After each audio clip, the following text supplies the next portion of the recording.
సంఖ్యాకాండం 27వ అధ్యాయం 18వ వచనం. అందుకు యెహోవా మోషేతో ఇట్లనెను, నూను కుమారుడైన యెహోషువ ఆత్మను పొందినవాడు. దేవుడు యెహోషువను ఎంపిక చేశాడు. యెహోషువలో ఉన్న అతి ముఖ్యమైన అర్హత ఆత్మను పొందినవాడు. లోకం సాధారణంగా ఒక నాయకుడిని ఎంచుకునేటప్పుడు వారి చదువు, సంపద, కులం లేదా అంగబలం, కండబలం చూస్తుంది. కానీ లోక సంబంధమైన అర్హతల కంటే ఆత్మ సంబంధమైన అర్హతలే దేవుని దృష్టిలో ముఖ్యమని ఇక్కడ స్పష్టమవుతోంది. ఆత్మను పొందినవాడు అంటే కేవలం వరం కలిగి ఉండడం మాత్రమే కాదు, దేవుని చిత్తానికి తనను తాను పూర్తిగా సమర్పించుకోవడం.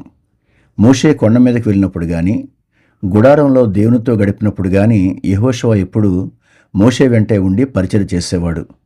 ఆయనలో ఒక శిష్యరికపు అనుభవం ఉంది. 12 మంది వేగుల వారిలో 10 మంది అపనమ్మకంతో మాట్లాడినప్పుడు యెహోషువ, కాలేబు మాత్రమే యెహోవా మనకు తోడై ఉన్నాడు, మనం జయించగలము అని ధైర్యంగా నిలబడ్డారు. యెహోషువ జీవితం మనకు నేర్పించే పాఠం ఏంటంటే, దేవుడు మనల్ని వాడుకోవాలనుకుంటే మన దగ్గర ఎంత సంపద ఉంది అనేది కాదు, మన హృదయం ఆయన ఆత్మకు ఎంత లోబడి ఉంది అనేది ముఖ్యం. ప్రార్థన.